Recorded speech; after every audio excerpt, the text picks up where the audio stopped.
Good morning children, I am your social science teacher.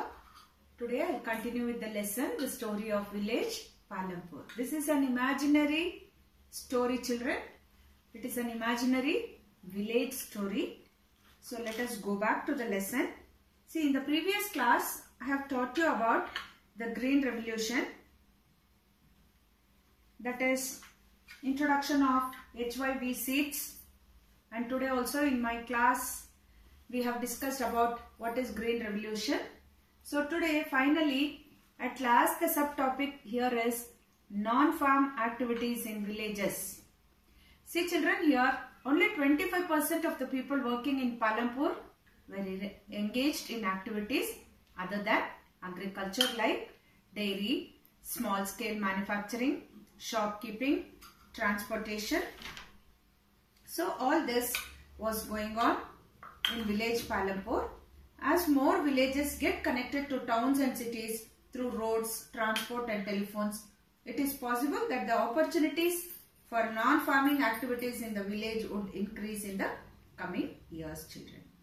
So children, here the people working in activities other than agriculture are called as non-farming activities.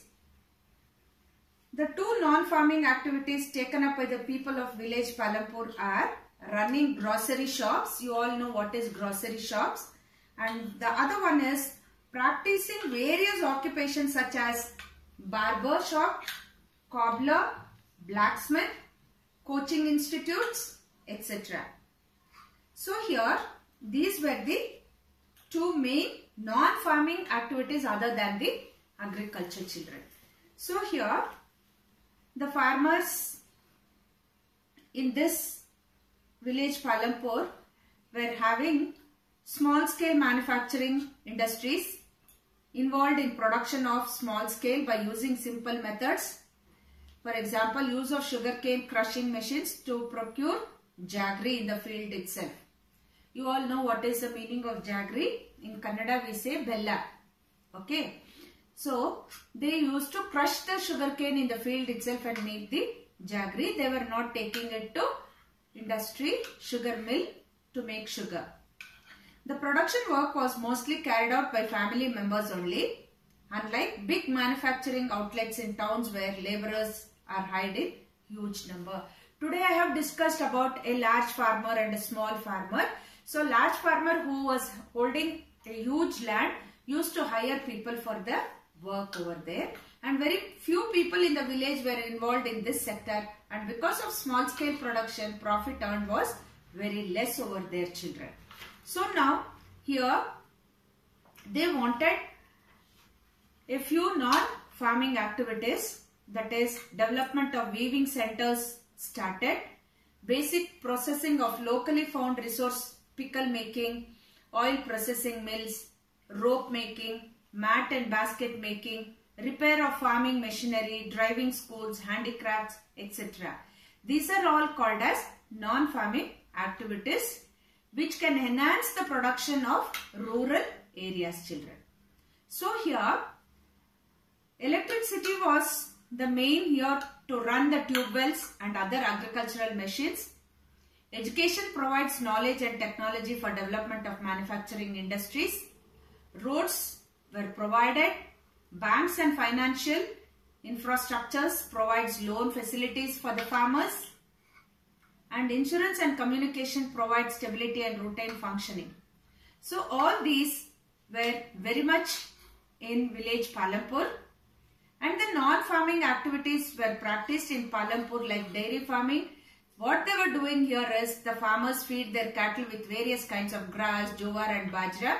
Milk was sold in nearby villages, and from villages it was being carried out to towns.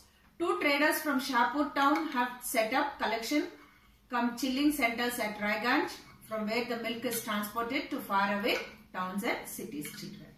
Small scale manufacturing involves very simple production methods and is mostly done by family members. They are carried out mostly at home or in the fields with the help of family laborers. Shopkeeping. The traders of Palampur are shopkeepers who buy various goods from wholesale markets in the cities and sell them in village. Items like rice, wheat, sugar, oil, biscuits, soaps, candles, etc. were sold. Few families have opened shops at bus stop to sell eatables also, children there.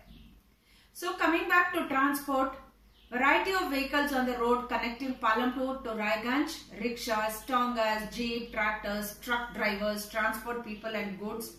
The number of people involved in transport has grown over the last several years. The next one is self-employment, that is many people are self-employed. They have opened coaching institutes like computer centers, stitching lesson centers over here. Other train more and more people in non-farm activities, children. So here, the efforts made to increase non-farming production are infrastructure, children. To improve the non-farming activities, they need infrastructures, regularities, restrictions on small scale sector, forward and backward linkages, quality of manpower. If all these four are ready, then you can have more increase in non-farming productions, children. So people working in activities other than agriculture are called as non-farming. Dairy farming, small scale, shopkeeping, transportation are some examples of non-farming activities in rural areas, children. See, now to enhance non-farming, they need loans and savings. I have told you about that, and development of new markets and well-connected roads for transport and communication, children. So children, this is about the story of village Palampur in economics. So after my lesson here, I'll show you a small summary again of this same lesson, children. You can watch. After watching it, please complete the classwork and do the worksheet. I'll be checking your classwork on Tuesday live class, children. Thank you, children. So let's visit Palampur. My dear children, Palampur is an imaginary village where farming is the main activity. Look at the pump pumping out water from under the ground. Wow! Palampur is well connected with the neighboring villages and towns. Let us find out how. Raiganj, a big village, is 3 kilometers from Palampur. An all-weather road connects Palampur to Raiganj. And further, this road connects Palampur to the nearest town of Shahpur. So Palampur well connected to a big village called as Raiganj and also well connected to the town of Shahpur. Now look at the Palampur roads. They are not empty. The roads have many kinds of transports like bullock carts. Also you will find something called as the tongas. Further on, the roads are continuously bustling with tractors carrying sugar. Also you find trucks, you find jeeps and motorcycles. Wow, this is a pretty busy street. Well, the village has about 450 families belonging to several different castes. These upper caste people have houses which are quite large and they are made of bricks with cement plastering.